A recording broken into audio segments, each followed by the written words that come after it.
1. Begin sequence story. The launch pads of Complex 39 are where the journey to space begins.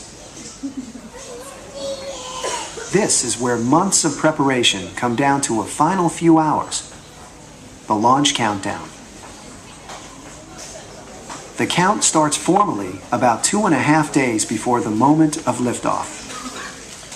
While countdown activities are controlled from the firing room in the Launch Control Center, workers at the pad complete their final tasks to prepare the shuttle for its journey.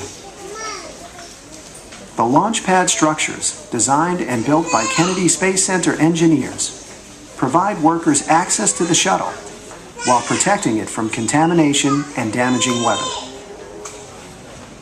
A tall stationary tower called the Fixed Service Structure has 3 movable service arms, an access arm for crew, and 2 vent arms which route propellant gases away from the vehicle.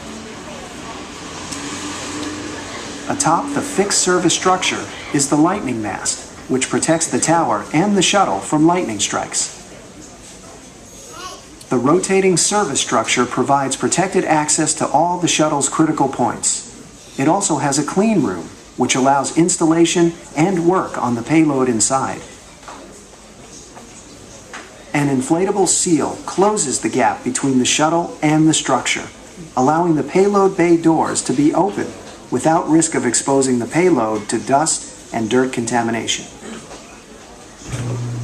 Approximately 12 hours before launch, the rotating service structure is pulled away, revealing the shuttle as the countdown reaches its final phase.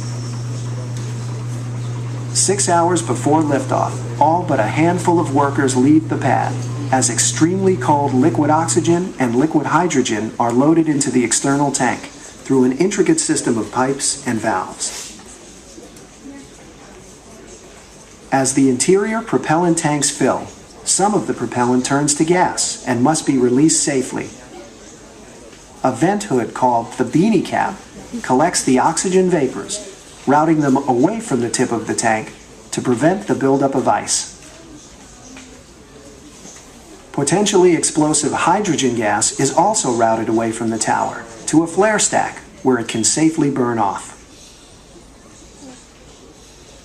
3 hours before launch, the astronauts enter the orbiter, assisted by the closeout crew. If an emergency arises, the astronauts and closeout crew can escape to safety by way of baskets which descend down slide wires. 9 minutes before liftoff, the countdown is held for a final assessment of launch readiness. The launch director polls the team, and a final go for launch is issued. The countdown resumes. Computers now control the final sequence of pre-launch checks and procedures. In the final minutes, the crew access arm and beanie cap swing away. The shuttle generates acoustic energy, which is capable of damaging the orbiter. So Kennedy Space Center's engineers devised a sound suppression system which uses water for noise control. Just before ignition, 300,000 gallons of water are injected into the engine exhaust to muffle the sound and protect the area from rocket flames.